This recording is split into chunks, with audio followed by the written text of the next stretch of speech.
नमस्कार, बड़ी बहस देख रहे हैं आप। मैं हूं आपके साथ पराग गुप्ता। कोरोना दूसरी लहर की तबाही से अभी हम उबरे भी नहीं पाए, लेकिन ओमिक्रॉन ने सभी के लिए मुश्किलें बढ़ा दी हैं। वैज्ञानिकों की माने तो ओमिक्रॉन डेल्टा वेरिएंट से और भी ज्यादा खतरनाक हो सकता है। सरकार ओमिक्रॉन को लेकर सतर्कता दिखा रही है, लेकिन हमारे देश में भी ओमिक्रॉन के कुछ मामले सामने आ चुके हैं। लेकिन इस ओमिक्रॉन ने लोगों को दहशत में लाकर रख दिया है। ओमिक्रॉन के खतरे के बीच मैनपुरी में सैनिक स्कूल में बच्चों में कोरोना संक्रमण मिलने से हड़कंप मच गया। पॉजिटिव निकले बच्चों को स्कूल में ही क्वारंटीन कर दिया गया है, जबकि स्कूलों में पढ़ने वाले सभी बच्चों की जांच कराई गई है।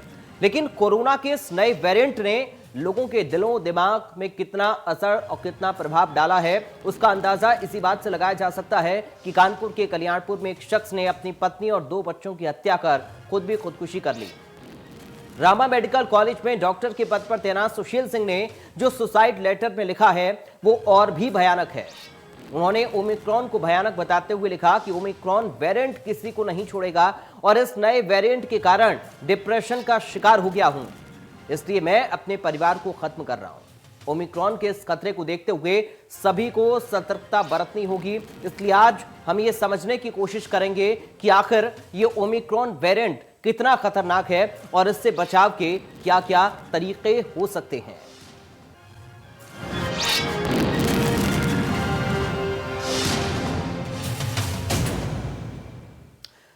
जहां एक तरफ पूरी दुनिया में कोरोना के नए वेरिएंट ओमिक्रॉन ने दहशत मचाकर रख दी है, तो वहीं दूसरी तरफ कोरोना प्रोटोकॉल को लेकर लोगों में लापरवाही दिखाई दे रही है। हालांकि कुछ लोग ऐसे भी हैं जो कि कोरोना प्रोटोकॉल का पालन भी कर रहे हैं। ओमिक्रॉन की दहशत के बीच आखिर कितना लोग जागरूक हैं, देखिए। कि पहली और दूसरी लहर में भारी नुकसान के बाद अब आपको बता दें कि अब ओमिक्रॉन एक ऐसा वेरिएंट जिसको बताया जा रहा है कि काफ़ी खतरनाक है। ऐसे में क्या लोग अवेयर हैं या लोगों को अभी भी जो कोरोना प्रोटोकॉल है वो याद है या नहीं है, इसको जानने के लिए हम इस वक्त राजधानी लखनऊ के मोहनलालगंज तहसील में हैं। और आज आपको बता दें कि यहाँ पर समाधान दिवस चल रहा है और तमाम यहाँ पर जनता भी आपको देखने को मिल जाएगी। आप देख रहे हैं तमाम लोग हैं। हालांकि कुछ लोगों के मुंह पर मास्क जरूर नजर आ रहा, लेकिन बहुत से ऐसे लोग हैं जो मास्क नहीं लगाए हैं। पीछे एक शख्स है, उनसे बात करते हैं। भैया क्या नाम है आपका? सोनू यादव। कहाँ से आए? मोहनलालगंज। आप ओमिक्रॉन जानते हैं क्या है? जी कोरोना का नया वेरिएंट है। जान रहे ना? कितना खतरनाक है भी जानते होंगे। जी। तो हमें क्या करना चाहिए इसके लिए? अरे मास्क लगाना चाहिए। आपने तो नहीं लगाया? जी लगा रहे हैं। नहीं लगाया ना? लगा रहे हैं। ये लापरवाही है, बिल्कुल लापरवाही देख सकते हैं आप। हालांकि हम और अंदर भी चलने की कोशिश करते हैं। देख सकते हैं कि ये तमाम प्रशासनिक अधिकारी भी हैं, तमाम विभागों के अधिकारी और कर्मचारियों को यहाँ पर बिठाया गया है। और बहुत से लोग हैं जो मास्क भी नहीं लगाया। भैया मास्क तो लगा लें। काफ़ी लोग हैं जो बगैर मास्क दिख जाएंगे। पीछे वाली रो में देख सकते हैं आप साफ तौर पर कि काफ़ी हद तक लोग बगैर मास्क के यहाँ पर दिख जाएंगे। सर क्या नाम है? विनीत श्रीवास्तव, ईओनग्राम। ईओनग्राम है। सर आपने मास्क नहीं लगाया है, क्या नए वेरिएंट के बारे में सुना है कि नहीं आपने? जी सुना है, मैं अभी लगाना क्या है वो नया वेरिएंट? ओमिक्रॉन। ओमिक्रॉन जी। कितना घातक बताया जा रहा है? जी अभी ये दक्षिण अफ्रीका का वेरिएंट पाया गया है। जी। जिसके बारे में अभी शोध चल रहा है। आखिर कितना खतरनाक है ये? अभी तक जो भी मरीज आए हैं उनमें कोई भी बहुत हल्के सिम्टम देखने को मिले हैं। और ये बात सही है कि बहुत तेज़ी से फैलता है। हमें वो सभी सावधानी जो हम पहले ले रहे थे लेते ही रहना है और वैक्सीनेशन ज़रूर कराना है। अगर हमें कोविड हुआ भी तो हमें उतना खतरा नहीं होगा जितना कि बिना वैक्सीनेशन लगाए हुए लोगों को होगा। सर क्या कहेंगे जो लोग अभी भी लापरवाह बने हुए हैं, ऐसे लोगों के बारे में क्या कहेंगे? उन सभी को सचेत हो जाना चाहिए, सावधान होने जाना चाहिए, कोविड प्रोटोकॉल का पूरा पालन करना चाहिए। अनावश्यक जगह पर, भीड़ वाली जगह पर, शादी ब्याह पर, मार्केट में ना जाना चाहिए। बिल्कुल। तो देखा आपने कि ये स्वास्थ्य विभाग के वो अधिकारी हैं जो लगातार लोगों को भी अवेयर करने की कोशिश कर रहे हैं। लेकिन अभी भी कहीं ना कहीं लोग इस वेरिएंट को लेकर के या कोरोना प्रोटोकॉल को लेकर के काफ़ी लापरवाह बने हुए हैं, जिसका कहीं ना कहीं खामियाजा भी भुगतते हैं लोग। इंडिया न्यूज़ भी आपसे यही अपील करता है कि कोरोना प्रोटोकॉल का लगातार पालन करें। 2 गज दूरी, मास्क जरूरी। कानपुर के डॉक्टर ने जो सुसाइड नोट में लिखा है वो बहुत ही भयावह है। क्या कुछ लिखा है, ग्राफिक के जरिए समझते हैं। दरअसल उन्होंने लिखा कि अब और कोविड नहीं, ये कोविड अब सभी को मार डालेगा। ओमिक्रॉन वेरिएंट किसी को नहीं छोड़ेगा। अब लाशें नहीं गिननी है, अब और कोविड नहीं, ये कोविड अब सभी को मार डालेगा। अब और लाशें नहीं गिननी है। अपनी लापरवाही के चलते करियर के उस मुकाम पर फंस गया हूं जहां से निकलना असंभव है। मेरा कोई भविष्य नहीं है। मैं अपने होश और आवास में अपने परिवार को खत्म करके खुद को खत्म कर रहा हूं। इसके साथ ही उन्होंने यह भी लिखा कि इसका जिम्मेदार और कोई नहीं, मैं लाइलाज बीमारी से ग्रस्त हो गया हूं। आगे का भविष्य कुछ भी नजर नहीं आ रहा है। साथ ही उन्होंने यह भी लिखा कि इसके अलावा मेरे पास और कोई चारा नहीं है। सभी को मुक्ति के मार्ग में छोड़कर जा रहा हूं। सारे कष्टों को एक ही पल में दूर कर रहा हूं। अपने पीछे मैं किसी को कष्ट में नहीं देख सकता हूं। मेरी आत्मा मुझे कभी भी माफ नहीं करेगी। आंखों की लाइलाज बीमारी की वजह से मुझे इस तरह का कदम उठाना पड़ रहा है। पढ़ना मेरा पेशा है। जब मेरी आंख ही नहीं रहेगी तो मैं क्या करूंगा। ये बातें डॉक्टर ने सुसाइड नोट में लिखी और अपने परिवार को खत्म कर दिया, पत्नी को, बच्चों को मार डाला और खुद भी जान दे दी। यह बहुत ही भयावह सुसाइड नोट है। ये जो तस्वीर हम आपको दिखा रही हैं, ये डॉक्टर और उनका परिवार है जो अब इस दुनिया में नहीं है। काफी ज्यादा खतरनाक ओमिक्रॉन को डॉक्टर ने बताया है। हमारे साथ कुछ खास मेहमान जुड़ गए हैं, सीधा आपका परिचय करा दूं। हमारे साथ मनोचिकित्सक हैं डॉक्टर ईशा शर्मा। डॉक्टर ईशा, आपका स्वागत है इंडिया न्यूज में। मनोवैज्ञानिक हैं सोनी केवलमानी। सोनी जी, आपका स्वागत है। और हमारे साथ आईएमए लखनऊ से वीपी डॉक्टर अलीम सिद्दीकी हैं। डॉक्टर अलीम, आपका स्वागत है। हमारे साथ विश्लेषक हैं दिलीप यशवर्धन। दिलीप यशवर्धन जी, आपका स्वागत है। सबसे पहले डॉक्टर ईशा, शुरुआत में आप ही के साथ करना चाह रहा हूं। बहुत ज्यादा कोविड ने लोगों के दिमाग पर असर डाला है। काफी ज्यादा लोग इससे प्रभावित हुए हैं। हर तरीके से लोगों की मानसिक स्थिति बहुत ज्यादा बिगड़ गई है। और अभी जो एक डॉक्टर का सुसाइड नोट हम पढ़ रहे थे, ये वाकई में रोंगटे खड़े कर देने वाला है। किस तरह से इस केस को आप देख रहे हैं और ओमिक्रॉन को लेकर आपकी सलाह मशवरा लोगों के लिए क्या है, डॉक्टर ईशा?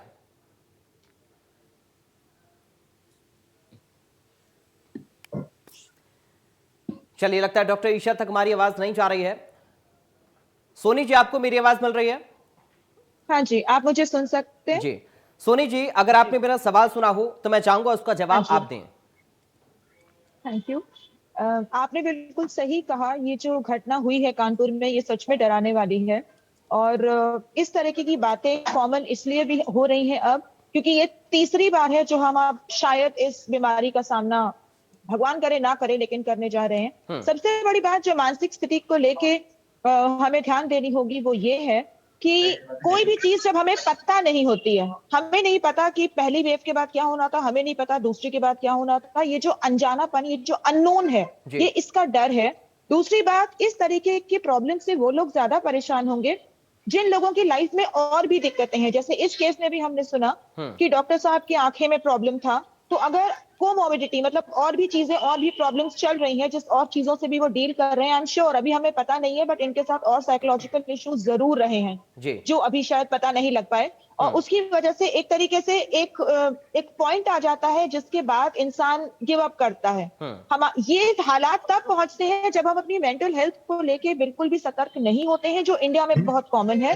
और इस वक्त इस चीज की बहुत अधिक आवश्यकता है कि हम ये समझे कि इस बीमारी से या किसी भी तरीके की इस तरह की सिचुएशन से लड़ने का तरीका डर से नहीं मिलता। डर इसका जवाब नहीं हो सकता। इसका जवाब है कि सबसे पहले तो हमें अपने आप को मानसिक रूप से मजबूत करना होगा।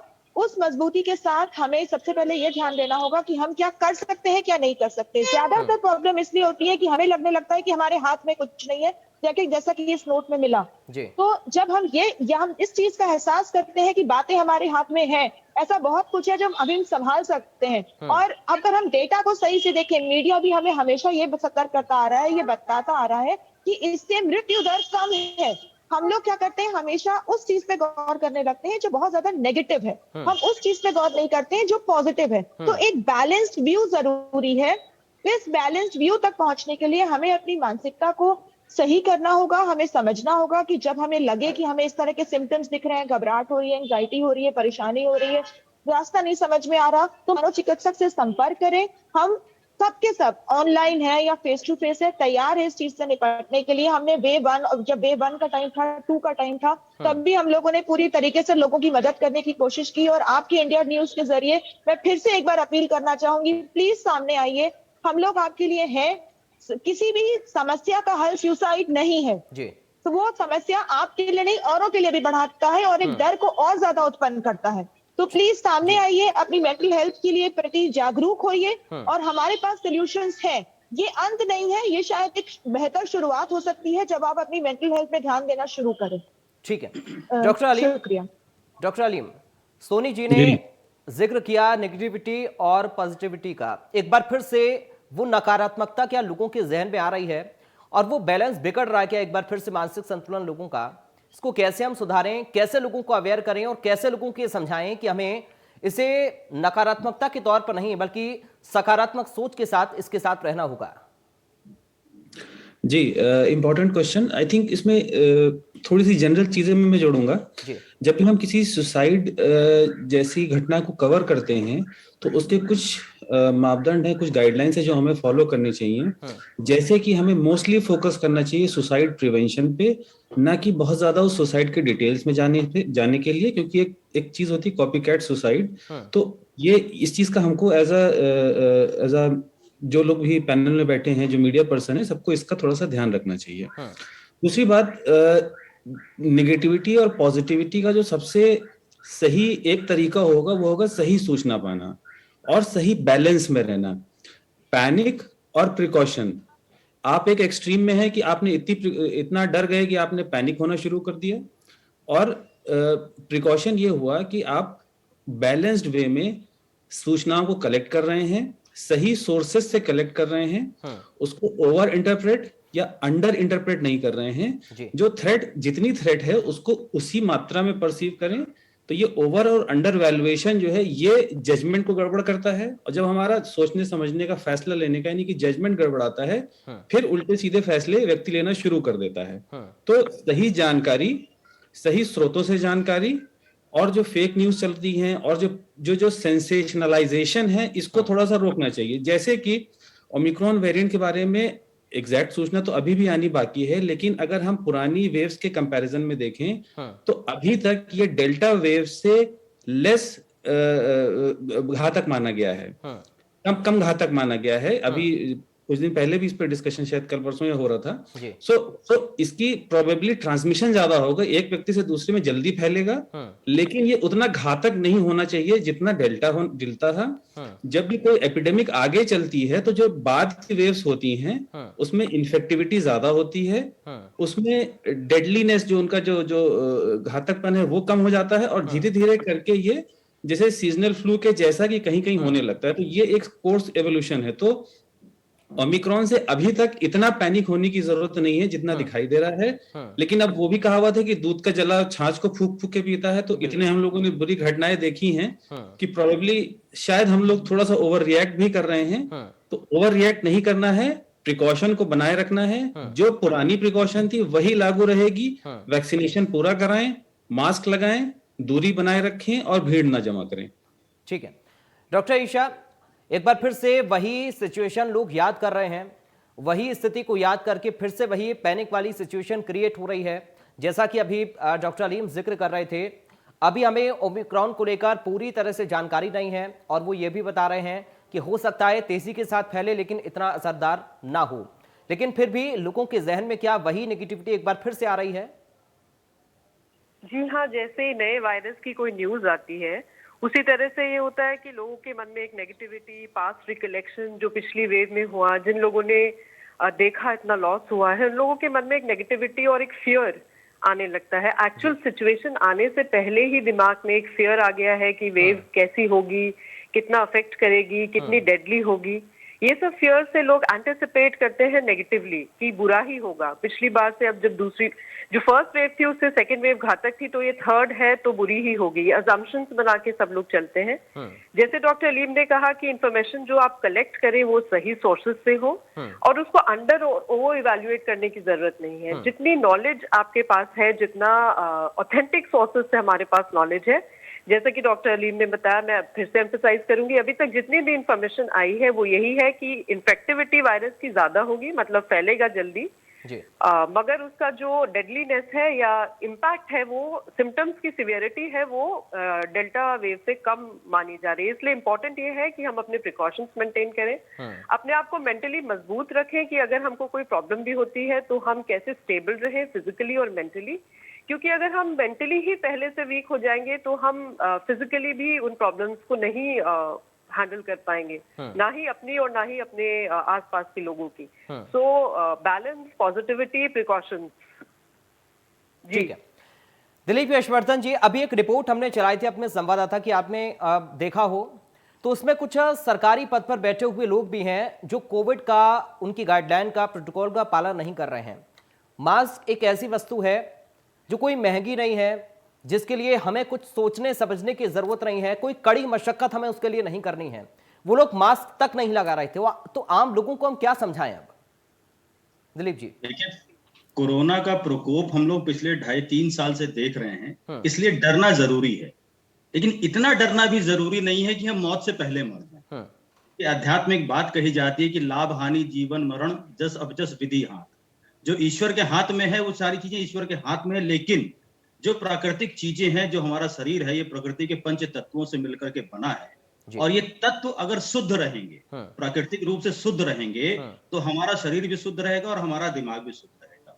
और शरीर की बीमारी सेकेंडरी होती है, दिमाग की बीमारी पहले होती है। हम परसेप्शन ले लेते हैं कि हम बीमार हो गए हैं, हम थक गए हैं, हम हार गए हैं, हम नहीं लड़ पाएंगे, हम नहीं कर पाएंगे। ये परसेप्शन जब आदमी के दिमाग में बैठ जाता है तो मेंटली रूप से सिक हो जाता है। और कोरोना जैसी चीजों के सामने हमको मेंटली रूप से सिक नहीं होना है। ये डॉक्टर्स की रिपोर्ट भी कहते हैं, जो मेडिकल प्रोफेशनल्स बैठे हैं वो भी इस बात को मानते हैं कि अगर आप दिमाग से स्ट्रांग हैं तो आपका शरीर बीमारी से लड़ने के लिए ज्यादा ताकतवर हो जाता है, और पॉजिटिविटी और जो पॉजिटिव चीजें होती है वो शरीर में अपने आप जनरेट होनी शुरू हो जाती हैं। और ये सत्य है कि जो दवाई है वो सपोर्ट सिस्टम का काम करता है। एक्चुअल में आपके शरीर को, आपकी बीमारी को आपका शरीर ही ठीक करता है और शरीर को शक्तिमंद देता है। तो ये जो सिचुएशन फिर से आ रही है इस नए वेरिएंट को लेकर के, इससे डरने की बजाय अभी हमारे पास बहुत समय है। ये बहुत precaution is better than cure वाली जो कहावत है वो आज की डेट में बिल्कुल चरितार्थ हो रही है, क्योंकि इस समय हमको प्रिकॉशन लेने की जरूरत है। क्योर की तो नौबत ही नहीं आई है अभी, और नौबत आएगी भी नहीं अगर हम प्रिकॉशन लेना शुरू कर देंगे। लेकिन हमारा ह्यूमन नेचर क्या है ना, कि हम थोड़े दिन बाद सब कुछ भूल जाते हैं। कितना भी बुरा हमारे साथ हो जाए, हम उसको भूल करके हम अपने डेली लाइफ में लग जाते हैं। कुछ इसको मजबूरी कह लीजिए, कुछ लोगों का निकलना, घर से जाना, भीड़ इकट्ठी करना, बाजार में जाना, कुछ लोगों की मजबूरी होती है, कुछ लोगों का शौक होता है। तो जिनकी मजबूरी है उन्हें तो ये करना पड़ेगा, लेकिन जिनका शौक है उन्हें इस वेरिएंट को ना झेलना पड़े, क्योंकि उनके शौक की वजह से बहुत सारे और लोगों को जिनकी मजबूरियां होती हैं उनको भी परेशानियां उठानी पड़ती हैं। तो यहाँ पर प्रिकॉशन लेने की बहुत ज्यादा जरूरत है। जो छोटे छोटे प्रोटोकॉल हैं कि भीड़ में मत जाएं, भीड़ कम करें, मास्क का इस्तेमाल करें जो बहुत जरूरी है, करना चाहिए, हाथों को धोते रहें। आप देखिए, जैसे ही सेकेंड वेव का असर कम हुआ, काढ़े की, सैनिटाइजर की और मास्क की बिक्री में डाउनफॉल आ गया। तो एक ये वो समय है जब इनके सेल में फिर से बढ़ जाने की जरूरत है, यानी कि लोग फिर से सैनिटाइजर खरीदें, फिर से मास्क खरीदें, फिर से गर्म पानी पीना शुरू करें, फिर से भाप लेना शुरू करें, फिर से काढ़ा पीना शुरू कर दें, और अपने आप को सेफ एनवायरनमेंट में रखें। और जो मेंटल हेल्थ है, उस मेंटल हेल्थ पर देखिए, मेंटल हेल्थ को कानून ने भी मान लिया है। मेंटल हेल्थ का एक्ट भी 2017 में हमारे भारत सरकार ने पास कर दिया है। तो मेंटल हेल्थ एक आइडेंटिफाइड डिजीज है, लेकिन उस पर काम कानून नहीं करेगा। कानून तो एक दिखाने की चीज है, उस पर काम आपको ही करना, साइकोलॉजिकल रूप से करना है। क्योंकि अगर आप डिप्रेशन में हैं तो उस डिप्रेशन में कोई साइकोलॉजिस्ट आपको ऊपर तभी ला पाएगा जब आप खुद कोशिश करें। बिल्कुल।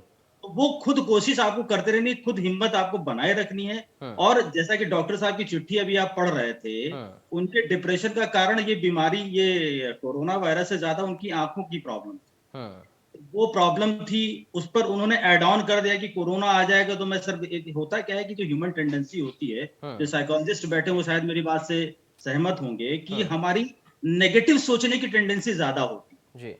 हमारे साथ छोटी सी घटना होती है तो हम तुरंत नेगेटिव सोचना शुरू कर देते हैं कि अब ये होगा, अब ये होगा, मेरे बच्चों का क्या होगा, मेरा ये क्या होगा, मैं बीमार पड़ गया तो पैसे कहां से आएंगे, मैं मर जाऊंगा तो मेरा घर कैसे चलेगा। ये सारी सच्चाई है, लेकिन इस सच्चाई को आप परसीव मत करिए, विजुअलाइज मत करिए। जब सच्चाई आए तो उसको झेलिए और उस झेलने तक अपने आप को मजबूत बना के रखिए। ठीक है सोनी जी, आपसे मैं एक चीज समझना चाह रहा हूं, जैसा कि अभी डॉक्टर अलीम जिक्र कर रहे थे कि ये हो सकता है कि तेजी के साथ लोगों के अंदर फैले, लेकिन इतना ज्यादा असरदार ये नहीं होगा। लेकिन पिछले कुछ समय से अभी जब से ओमिक्रॉन का नाम सामने आया, कहा जा रहा है कि ये ज्यादा म्यूटेंट है। जैसे अभी हम डबल म्यूटेंट की पहले बात कर रहे थे, ये उससे भी ज्यादा म्यूटेंट है। इस बात में कितनी सच्चाई है, मैं चाहूंगा लोगों का डाउट आप क्लियर करें। देखिए सर, जैसा कि डॉक्टर अलीम ने भी अभी बताया कि अभी ये सारी चीजें अंडर इन्वेस्टिगेशन है। अभी इस तरह की इंफॉर्मेशन WHO ने भी कह रखा है कि आने में कम से कम महीने भर का समय तो लग ही सकता है।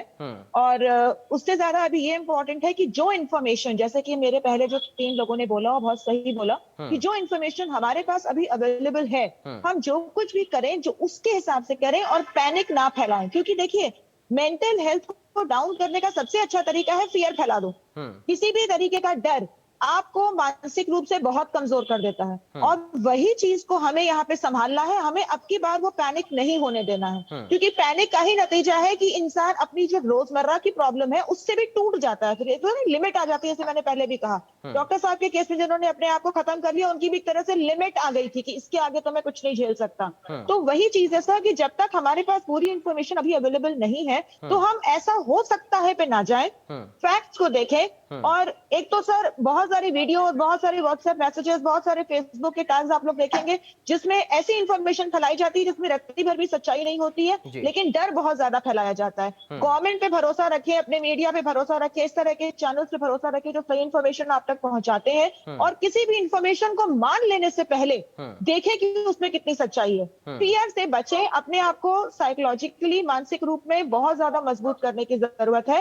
ये बीमारी उतना नहीं मारेगी जितना डर मारेगा। तो डर को दूर करके सिर्फ अपने आप को मजबूत करके ये दौर तो गुजर जाएगा, लेकिन वो डर का दौर हमें अब की बार इमोशनली, साइकोलॉजिकली, मेंटली वीक ना करने पाए, ये हमें ध्यान देने की जरूरत है। डॉक्टर उसके लिए पॉजिटिव थिंकिंग। हाँ जी, बताइए डॉक्टर ईशा। ये एक एक करके लगभग मुझे लगता है कि 30 देशों का नाम अब सामने आ गया कि 30 देशों में ओमिक्रॉन फैल चुका है। भारत में भी अभी तक 3 केसेस की पुष्टि इसमें हो चुकी है। अब लोगों के ज़हन में ये सवाल आ रहा है कि हम डरें तो क्यों ना डरें, क्योंकि इससे पहले जो वेव आई थी सेकंड, उसमें तबाही मचा दी थी, और अभी ओमिक्रॉन का नाम सुनते ही लोगों की रूह कांप रही है, दिमाग पर सीधा असर पड़ रहा है। ऐसे में सबसे ज्यादा जरूरत है आपके एक मोटिवेशन की, क्योंकि आप मनोचिकित्सक हैं। कैसे अपने दिमाग को शांत रखें, कैसे पॉजिटिव थॉट अपने दिमाग में लाएं और नेगेटिविटी को हम दूर करें, डॉक्टर ईशा जी।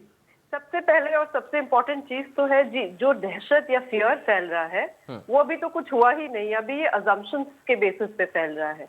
1 नंबर 2, हम अपने थॉट्स में फियर ना बढ़ा के हम अपने एक्शन में चेंजेस लाएं, जिससे हम उस फियर को कम कर सकें। मतलब हम अपना बिहेवियर मॉडिफाई करें, जिससे जो कॉन्सिक्वेंसेज हो वो टुवर्ड्स हमारी मेंटल हेल्थ हो। फॉर एग्जाम्पल, जैसे डॉक्टर दिलीप जी ने कहा कि आप सैनिटाइजर्स यूज करिए, फिर से आप व्हाट ऑल प्रिकॉशंस जो भी थे वो सब हम दोबारा इस्तेमाल करें कि हम उस लेवल तक ही ना पहुंच पाए कि हमको वो दहशत का सामना करना पड़े। नंबर 1। नंबर 2 ये है कि हम अपने मेंटल हेल्थ को अभी से उस स्टेट में लाके रखें कि हमको बाद में जाके प्रॉब्लम ना हो, जैसे कि एक healthy diet, adequate hydration, physical activity, social interaction हम लोगों से रखें, कुछ अपनी हॉबीज में परस्यू करें, पॉजिटिव थिंकिंग रखें, रिलैक्सेशन करें। मतलब जो भी आमूमन हम चीजें करते हैं नॉर्मल मेंटल हेल्थ के लिए, अभी से हम उन पे एम्फसाइज करें, प्रिकॉशंस लेना स्टार्ट कर दें, जिससे वो सिचुएशन में ही हम ना पहुंचे कि हमारी हालत इतनी वर्सन हो जाए। प्रिपेयर करें डरने की बजाय, एक्शंस में चेंज लाएं। ठीक है डॉक्टर अलीम, एक चीज अक्सर लोगों के जहन में अब पनप रही है, क्या वैक्सीन इस पर कारगर है? क्या दोनों डोज वैक्सीन के इस पर कारगर हैं और क्या बूस्टर डोज की भी जरूरत है?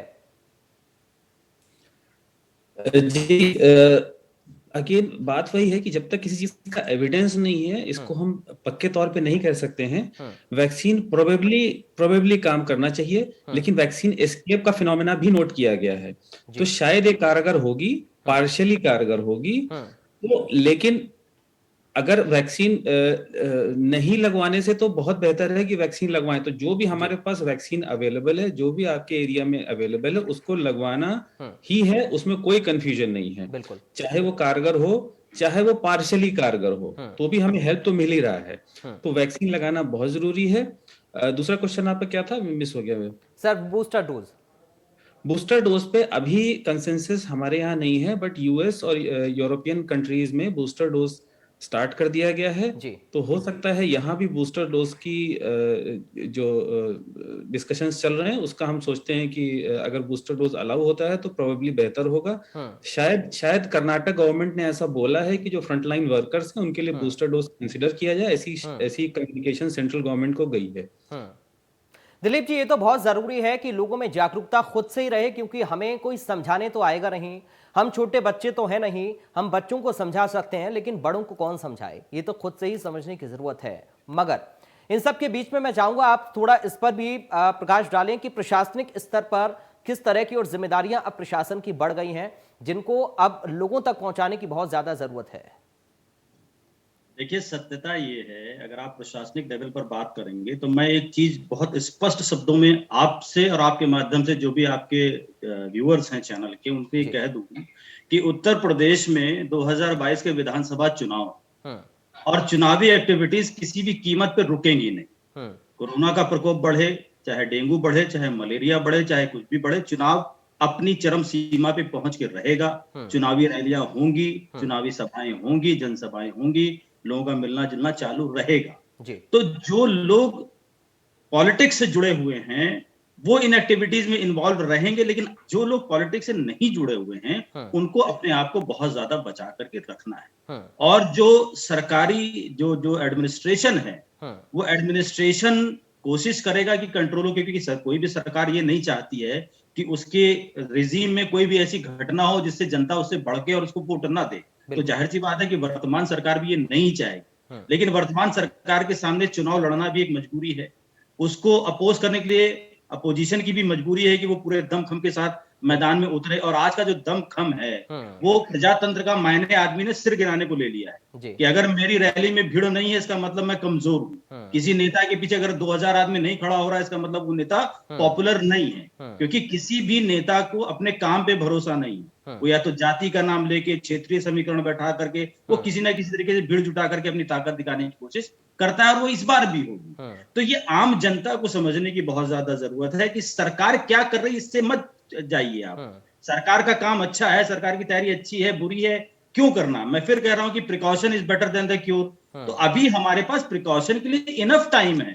ये मैं तो कह रहा हूं कि अगर बाकी देशों में चीज फैल गई है और इंडिया में खबर आ गई और सिर्फ 3 केस अभी पाए गए हैं, तो भी हमारे पास एम्पल टाइम है कि हम अपने आप को एक सिक्योरिटी के घेरे में ले आए, हम अपनी एक्टिविटीज को रेस्ट्रिक्ट कर दें। हम सरकार को यहाँ पर आजमाने की कोशिश ना करें, देखे सरकार क्या करती है। सरकार कुछ भी करे, शरीर आपका है, परिवार आपका है, भविष्य आपका है, जान आपकी है। बिल्कुल। बच जाएगी तो सरकार को कोई फायदा नहीं होगा, और चली जाएगी तो सरकार को कोई नुकसान नहीं होगा। ज्यादा से ज्यादा आप किसी पॉलिटिशियन से जुड़े होंगे तो वो आपके मुआवजे की मांग कर देगा, लेकिन ये सब पॉलिटिकल स्टंट है। सरकारी आंकड़ों में कितना मुआवजा किसको मिलता है एवरीबॉडी नोज।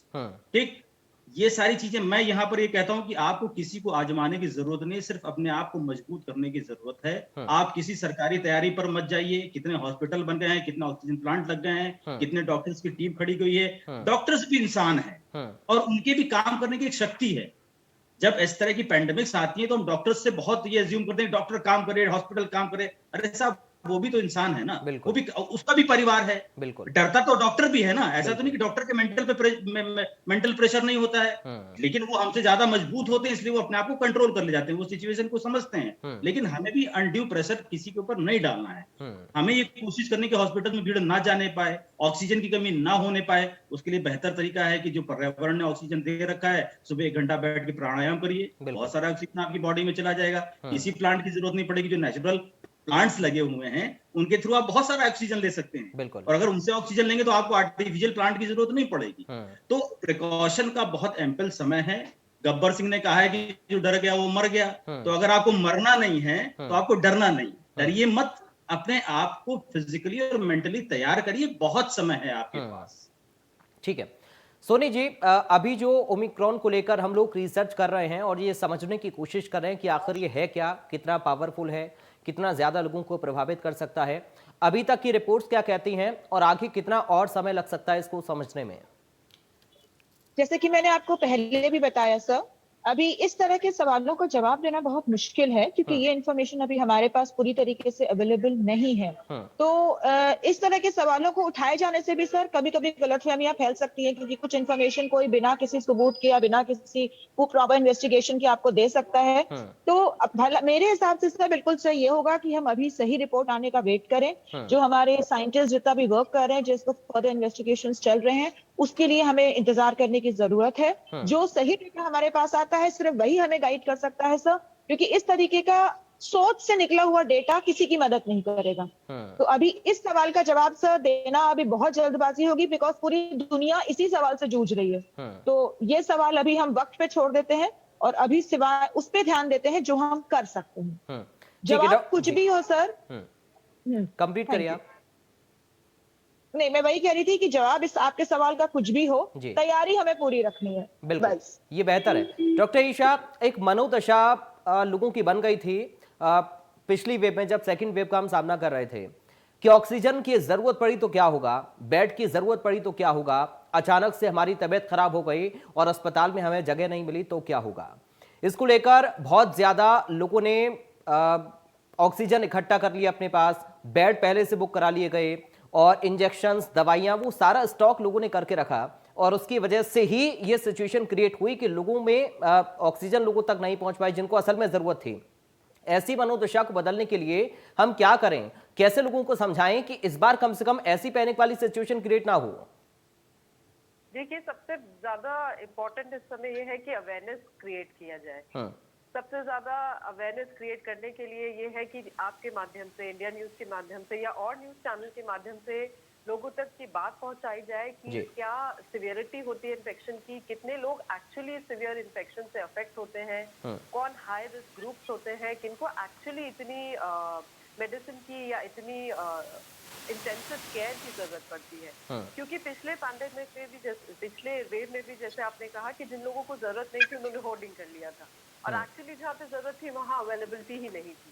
तो इसलिए बहुत इंपॉर्टेंट है हमें दो काम करना, बल्कि एक सरकार की तरफ से कि पहले से प्रिपेयर्डनेस रखें, इस तरह से इंफ्रास्ट्रक्चर अपना रखें कि इस सिचुएशन का अगर हमको सामना करना पड़े तो हम अपनी तरफ से एडिक्वेट हो। सेकेंडली, लोगों की मानसिकता बदलनी है कि पहले से हम लोग भी प्रिपेयर रहे, प्रिकॉशन वाइज, प्रिवेंशन वाइज, जिससे इस तरह की सिचुएशन पहुंचे ही ना, नंबर 1। एंड नंबर 2, अवेयरनेस के जरिए हम ये बताएं लोगों को कि होर्डिंग से घर में भी अगर इंटेंसिव केयर की जरूरत होगी तो हम ज्यादा कुछ नहीं कर पाएंगे।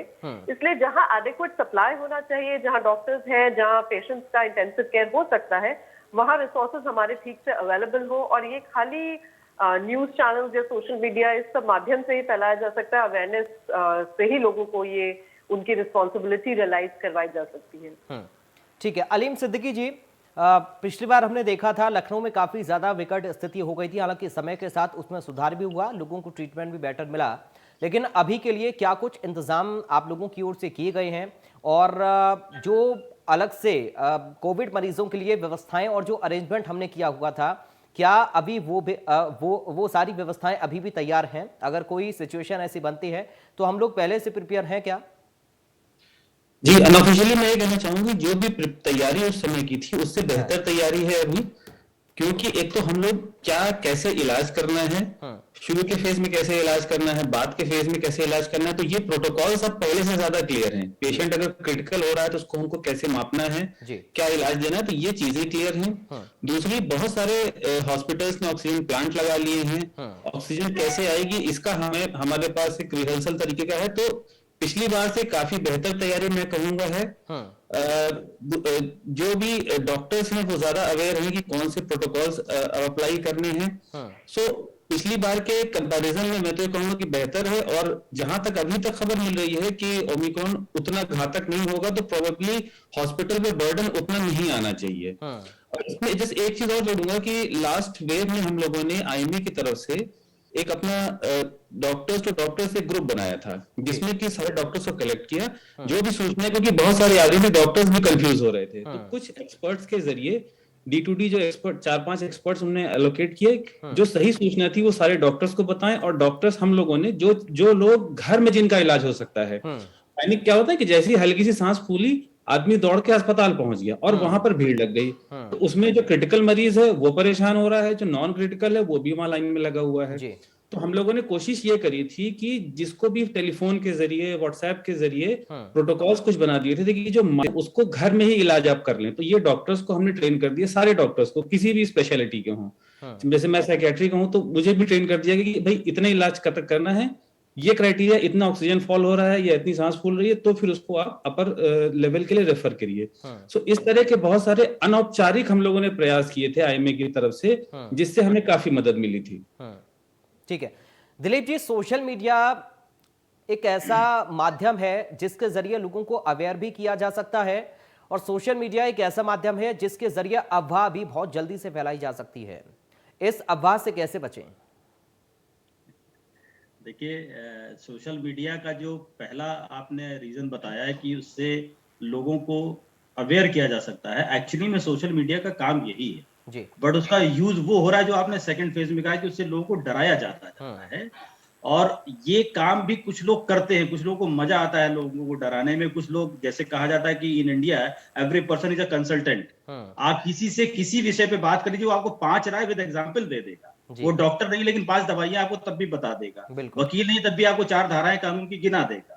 तो हमें, जैसा कि डॉक्टर अलीम ने भी कहा, डॉक्टर ईशा ने भी कहा, डॉक्टर सोनी ने भी कहा, कि हमें जो सोर्सेज ऑफ इंफॉर्मेशन है वो कितने रिलायबल है, कितने ऑथेंटिक हैं, उस पर ध्यान देने की जरूरत है। और प्लस डॉक्टर्स अवेलेबल हैं, अगर हमें कोई चीज लगती है कि हाँ ये है और हमें समझ में नहीं आ रही है, तो we should contact a doctor के साथ, ये इंफॉर्मेशन आ रही है, इसमें कितना दम है। डॉक्टर्स इस बात को क्लैरिटी करेंगे, और सरकार की तरफ से भी सही गाइड। सरकार हमेशा अपनी तरफ से कोशिश करती है, लेकिन सरकार क्या करेगी? सरकार एक एक आदमी को तो बताएगी नहीं। सरकार न्यूज़पेपर में एक दिन निकाल देगी, आदमी सुबह न्यूज़पेपर खोला, उसको फोल्ड करके रख देता है। सोशल मीडिया पे आदमी एंटरटेनमेंट, सोशल मीडिया चूंकि जो फेक न्यूज होती है वो मसाला मूवी होती है, और मसाला मूवी देखने में लोगों को ज्यादा मजा आता है। जो एक्चुअल न्यूज होती है वो डॉक्यूमेंट्री की तरह होती है, डॉक्यूमेंट्री देखना कोई पसंद नहीं करता है, उस पर ध्यान नहीं देगा। जहां आप कुछ मसाला लगा के न्यूज देख दीजिए, आदमी पूरी न्यूज पढ़ लेगा। तो यहाँ पर लोगों को अपने सेंसेस का इस्तेमाल करना है, थोड़ा सा प्रूडेंस का इस्तेमाल करना है, और जिन चीजों को हम नहीं जानते, जिन चीजों के बारे में हम सिर्फ सुन रहे हैं, उस पर हमें ना तो अपनी कंसेंसस का इस्तेमाल करना है, ना सामने वाले की कंसेंसस को सुनना है। हमें जो उसका एक्सपर्ट है उससे बात करनी है, डॉक्टर से बात करनी है कि ये सिचुएशन है, ये खबर आ रही है, कितनी सत्यता है। जैसे आज जिस अवेयरनेस को लेकर के आपने डिबेट रखी है, मेडिकल एक्सपर्ट्स आपने बैठा ले हैं, this is the kind of awareness, ये बहुत जरूरी है। और मैं रिक्वेस्ट करूंगा कि ये टाइम टू टाइम होती रहे। प्लस मैं तीनों डॉक्टर से ये भी रिक्वेस्ट करूंगा कि आप लोग अपने सोशल मीडिया के माध्यम से, मैंने पिछली बार भी लॉकडाउन में ये करा था, मेरी जो मेडिकल फ्रेटर्निटी में जितने भी दोस्त हैं, मैंने सबको बुला करके सोशल मीडिया के थ्रू लोगों को अवेयर कराया था। आप लोग भी अपनी तरफ से अपने सोशल मीडिया के माध्यम से लोगों को अवेयर करना शुरू करिए। ये अवेयरनेस एक बहुत बड़ी दवाई है और बहुत इफेक्टिव होती है, बहुत फायदा करती है, बहुत सारे लोगों को वो गलत थॉट से बचा लेती है। जैसा कि आपने शुरुआत में कहा कि जो नया वेरिएंट है बहुत भयानक है, बट डॉक्टर्स ने कहा कि भयानक फैलने के सेंस में तो है, बट नुकसान करने के सेंस में नहीं है। हमने क्या समझा कि साहब नया वेरिएंट बहुत भयानक है, तो भयानक किस सेंस में, हमें ये भी समझने की जरूरत है। और फिर मैं ये कहूंगा कि सारी चीजें, इन्फेक्शन एक दूसरे से फैलता है, अगर उस इन्फेक्शन को हम रोक ही दें तो हमें बीमारी से डरने की जरूरत ही क्या है? बिल्कुल, हमें डरने की जरूरत नहीं है, हमें इस समय सावधान रहने की जरूरत है, अटमोस्ट सावधान रहने की जरूरत है। हमें अगर कहीं बाहर हम घूमने जा रहे थे, मैं अपनी प्रैक्टिकल बताऊं, मुझे भी कमिंग 11 तारीख को घूमने का मेरा प्लान था, लेकिन जैसे मैंने वेरिएंट का नाम सुना मैंने अपने घूमने का प्लान कैंसिल कर दिया, क्योंकि वो घूमना मेरे लिए समय जरूरी नहीं है। हो सकता है मैं बीमार हूं, मुझसे किसी को परेशानी हो जाए, या कोई बीमार हो मुझे भी परेशानी हो जाए, और मेरे द्वारा और लोगों को हो जाए। तो मैं रिक्वेस्ट करूंगा कि जो लोग अननेसेसरी का या लेजर ट्रिप ले रहे थे या घूमने का ट्रैवल प्लान कर रहे थे, उसको कुछ दिनों के लिए सस्पेंड कर दें। जिनको बिजनेस के काम से जाना है वो उनकी मजबूरी है, जिन्हें ऑफिस जाना है वो उनकी मजबूरी है, तो सिर्फ नेसेसिटी पर ध्यान दिया जाए, और जितनी भी एक्स्ट्रा चीजें हैं उनको अवॉइड करना इस समय जरूरी है। प्लस सेफ्टी मेजर्स हमें अभी से ले लेने हैं। मेडिकल फ्रेटर्निटी से अगेन रिक्वेस्ट है कि आप अपनी तरफ से जो अवेयरनेस पब्लिक में फैला सकते हो वो फैलाएं, और ये हमारी सिविक रिस्पॉन्सिबिलिटी है। हम यहाँ पर हर चीज के लिए सरकार पर रिलाई नहीं कर सकते, और करना भी नहीं चाहिए। सरकार की अपनी स्टैचुरी लाइबिलिटीज होती हैं, but as a citizen of the country हमारी भी अपनी कुछ सिविक रिस्पॉन्सिबिलिटीज होती हैं, और ये हमारी पहली सिविक रिस्पॉन्सिबिलिटी है कि हम अपने आप को सेव करें, अपने साथ साथ हम औरों को सेव करें। अगर हर व्यक्ति अपने आप को सेव कर लेगा तो कोई बीमारी नहीं पड़ेगा। तो आपको किसी और को नहीं बचाना है, आप सिर्फ अपने को बचा लीजिए। और हमें हर आदमी को यही समझाना है कि भैया किसी की चिंता मत करो, सिर्फ अपनी चिंता करो, अपने को बचा लो। आपने अपने को बचा लिया तो सब लोग बच जाएंगे। जी दिलीप जी, एक और मैं आपसे समझना चाहूंगा एक और चीज, क्योंकि आज सुबह जब मैं मार्केट में निकला किसी काम से, तो मैंने कुछ दुकानदारों को ये कहते हुए सुना कि अब तो एक और वायरस आ गया है और अब लॉकडाउन लग जाएगा, काम धंधे का क्या होगा? सर ये बहुत बड़ी प्रॉब्लम है, स्पेशली छोटे बिजनेसमैन के लिए। और एक सत्यता ये भी है कि जो हॉस्पिटैलिटी इंडस्ट्री है वो अभी तक पूरी तरीके से रिकवर नहीं कर पाई। इवन इतना मार्केट में सर्कुलेशन आने के बाद भी हॉस्पिटैलिटी इंडस्ट्री नहीं रिकवर कर पाई है। अब धीरे धीरे शादी ब्याह शुरू हुए तो जो टेंट वाले थे, बैंड वाले थे, बत्ती वाले थे, छोटे छोटे जितने भी हॉस्पिटैलिटी से थे, रेस्टोरेंट्स थे, बहुत सारे लोग बंद हो गए थे। छोटे दुकानदारों को बहुत इफेक्ट हुआ था। तो लॉकडाउन तो मुझे लगता नहीं है कि अब लगेगा, क्योंकि जब पिछले वेव में इतना ज्यादा भयावह स्थिति होगी तब सरकार ने लॉकडाउन नहीं लगाया। तो लॉकडाउन लगने की स्थिति तो नहीं आएगी, लेकिन हाँ बिजनेस में स्लो डाउन जरूर आएगा, सर्कुलेशन ऑफ मनी रुकेगा, इकोनॉमी इफेक्ट होगी, फ्लक्चुएशंस आएंगे, मार्केट में उतार चढ़ाव आएगा। और मार्केट में उतार चढ़ाव तो देखिए अभी आ रहा था, अभी बिटकॉइन की जब खबर आई, क्रिप्टो करेंसी की, तो 1300 पॉइंट मार्केट नीचे गिर गई। इंटरनेशनली खबर आने लगी, मार्केट और नीचे चली गई। तो जब ओवरऑल मार्केट डाउन पे जाएगी तो उसका जो मनी का सर्कुलेशन होता है वो नीचे से ऊपर तक और ऊपर से नीचे तक होता है। और अगर फ्लो कहीं भी इफेक्ट होगा तो वो दोनों तरफ इफेक्ट डालता है। कुल मिलाकर हम ये कह सकते हैं कि जागरूकता ही सबका उपाय है। जागरूकता और प्रिकॉशन दोनों चीज, क्योंकि अगर हम जागरूक होंगे और वायरस नहीं फैलेगा तो काम धंधे पर भी असर नहीं पड़ेगा। नहीं, सिर्फ जागरूक होना काफी नहीं है। देखिए ज्ञान का होना महत्वपूर्ण नहीं होता है। ठीक है, हम ज्ञान को कितना प्रैक्टिकली अप्लाई कर लेते हैं ये महत्वपूर्ण होता है। सबको पता है मास्क लगाना चाहिए, हाथ धोना चाहिए, काढ़ा पीना चाहिए, लेकिन कौन लोग कर रहे हैं? तो सिर्फ ज्ञान का होना काफी नहीं है। ठीक है, ज्ञान वही काम आता है जो हम बिल्कुल अप्लाई कर लेते हैं। सोनी जी, मैं आपसे समझना चाहूंगा और संदेश भी लोगों के लिए चाहूंगा, कैसे आप लोगों को अवेयर करेंगी, कैसे संदेश देंगी, और क्या कड़ा संदेश लोगों के लिए इस बार के लिए है? सबसे कड़ा संदेश तो सर यही है जो मैं शुरू से कहती आ रही हूँ, जब से मैं यहाँ आ रही हूँ, डरना नहीं है, अब की बार करना है। हम भारतीय बहुत स्ट्रांग लोग हैं, अब की बार क्यों ना हम इस दुनिया को दिखा दें कि थर्ड वेव को नहीं आने देंगे। क्यों नहीं हम ये शपथ लेते हैं कि अब की बार हम थर्ड वेव को नहीं आने देंगे। हमने बहुत सारी चीजें करके दिखाई है, अपने आप को प्रूव किया है, और जैसा कि मेरे साथ पैनलिस्ट से बैठे हर कोई बार बार हमसे ये बता रहा है कि अगर हम प्रिकॉशंस ले लेंगे, और जैसे दिलीप सर ने बहुत सही कहा, अगर हम जानने वाले प्रिकॉशंस को लागू करके दिखा देंगे तो अब की बार अगर पूरा इंडिया बहुत जोर से पूरे जोश के साथ ये शपथ ले ले कि अब थर्ड वेव नहीं, तो हम अपनी बार दुनिया को दिखा देंगे कि दुनिया में दूसरे सबसे बड़ी आबादी वाले देश होने के बावजूद थर्ड वेव हम नहीं आने देंगे। क्या इंडिया इसके लिए एक साथ हो सकता है? ये मैं आपके माध्यम से पूरे देश से पूछना चाहती हूँ। एक बेहतर संदेश है, और ईशा जी, इसी तरीके की जागरूकता लोगों के अंदर होनी चाहिए, इसी तरीके का मोटिवेशन लोगों के अंदर होना चाहिए, क्योंकि अगर हम मानसिक तौर पर स्वस्थ हैं तो अपनी बॉडी को भी हम फिट रख लेंगे, दूसरों को भी स्वस्थ बना देंगे अपनी मोटिवेशनल स्पीच से।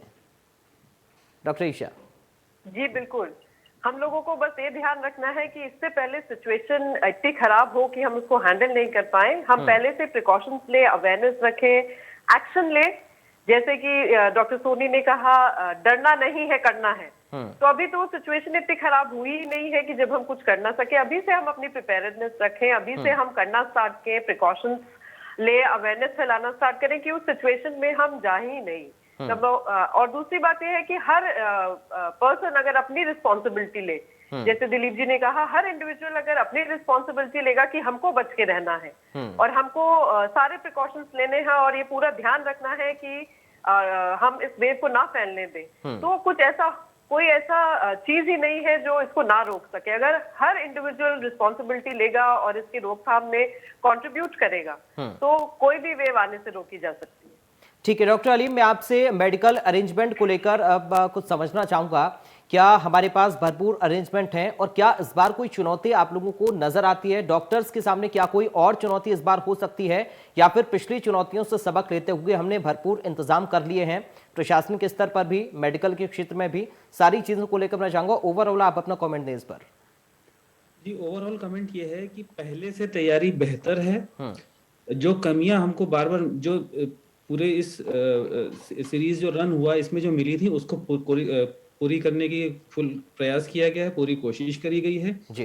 तो उम्मीद ये है कि हमारा तंत्र पहले से काफी बेहतर तैयार है।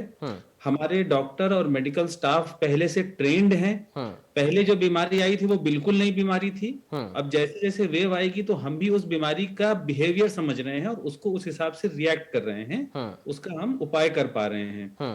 तो सरकार तैयार है, मेडिकल अमला तैयार है, लेकिन जैसे हमारे को पैनलिस्ट ने कहा है कि जनता को भी पूरी तैयारी करनी पड़ेगी। और दिलीप भाई ने बहुत 100% की बात कही है कि सिर्फ ज्ञान होना जरूरी नहीं है, ज्ञान के साथ उसको एक्शन में कन्वर्ट करिए। आपको पता है क्या करना है, वही चीजें जो बार बार कही जा रही है, वही जो डेल्टा वेव में थी, जो अल्फा वेव में थी, वही इस वेव में है।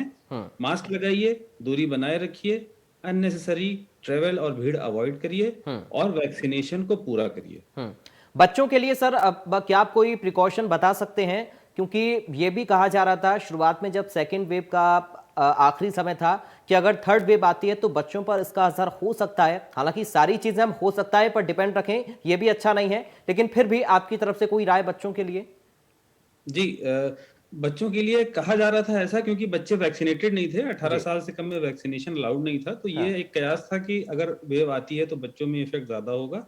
लेकिन दूसरा, वायरस का नेचुरल बिहेवियर देखें तो जो लोगों को समस्या हुई है वो साइटोकाइन स्टॉर्म जो बॉडी का इम्यून रिएक्शन होता है, जो वायलेंटली रिएक्ट करता है, उससे बहुत तेजी से डिटेरियोरेशन होता है। तो ये जो रिएक्टिविटी है ये बच्चों में थोड़ी कम पाई गई थी एडल्ट्स के मुकाबले। तो प्रोबेबली बच्चे इनहेरेंटली इससे थोड़ा सा सेफ हैं, लेकिन वही है कि प्रिकॉशन में कोई कमी नहीं। इसका ये मतलब नहीं कि प्रिकॉशन ना करें, प्रिकॉशन फुल करनी चाहिए जी। बच्चों को। इनफैक्ट हम तो ये कहेंगे बच्चों को सिखाना ज्यादा आसान है। बच्चों को एक बार आप अच्छे से बता दीजिए तो वो प्रोटोकॉल फॉलो करते रहते हैं, और बड़े लोग को बताइए तो वो थोड़ा सुनेंगे और जैसे आपसे दूर गए फिर मास्क वास्क हटा के चलना शुरू कर दिया। क्या रहे सब तो बता रहे थे। सो बच्चों को मेरे ख्याल से ट्रेन करना और समझाना बड़ों के मुकाबले बेहतर होता है। ठीक है दिलीप जी, एक आखिर में संदेश आपसे चाहूंगा, क्योंकि आपकी जो आज की स्पीच है वाकई में वो बड़ी मोटिवेशनल है, और मैं चाहूंगा और उम्मीद भी अपने दर्शकों से कर रहा हूं कि आपकी जो बातें हैं उनको सुनकर लोगों के जहन में थोड़ी तो जागरूकता आई होगी। देखिए, सबसे पहले हर इंसान को ये समझने की जरूरत है कि हमें किसी को आजमाना नहीं, हमें सरकार की तैयारियों को नहीं आजमाना है, हमें डॉक्टर्स की कैपेबिलिटी को नहीं आजमाना है, हमें मेडिकल स्टाफ के स्ट्रेंथ को नहीं आजमाना है, हमें दवाई को नहीं आजमाना है, और इन सब को आजमाने की जरूरत नहीं पड़ेगी अगर आप अपनी इम्यूनिटी को स्ट्रांग कर लेंगे। बिल्कुल, ये अभी डॉक्टर साहब ने, अलीम साहब ने भी कहा, और पहले भी ये आया है कि आपको बीमारी तभी घिरती है जब आपकी इम्यूनिटी वीक होती है। कोरोना में खासकर ये कहा गया, कोरोना के लिए किसी डॉक्टर ने ये नहीं कहा कि ये अमीर को नहीं पकड़ेगा, गरीब को पकड़ेगा, इस जाति को नहीं पकड़ेगा, इस जाति को पकड़ेगा, इस क्षेत्र को नहीं पकड़ेगा, उस क्षेत्र को पकड़ेगा। सिर्फ एक स्टडी कि जिसकी इम्यूनिटी वीक है वो ज्यादा इफेक्टिव होगा, जिसकी इम्यूनिटी स्ट्रांग है वो लड़ सकता है। तो कुल मिलाकर के आपको अपनी मेंटल और फिजिकल दोनों इम्यूनिटी को स्ट्रांग करने की बहुत ज्यादा जरूरत है। चलिए, बहुत शुक्रिया आप सभी खास मेहमानों का आज की चर्चा का हिस्सा बनने के लिए। डॉक्टर ईशा, सोनी जी और डॉक्टर अलीम और दिलीप जी, आपका बहुत शुक्रिया चर्चा का हिस्सा बनने के लिए। इंडिया न्यूज की तरफ से चलते चलते हम भी आपसे यही अपील करना चाहेंगे कि डॉक्टर्स ने जो सलाह आपको दी है उसको गांठ बांधकर रख लें। लापरवाही आपकी जान पर भारी पड़ सकती है। डरे नहीं, घबराएं नहीं, पैनिक क्रिएट ना करें, बल्कि जागरूक रहें, सतर्क रहें, सजग रहें। नमस्कार।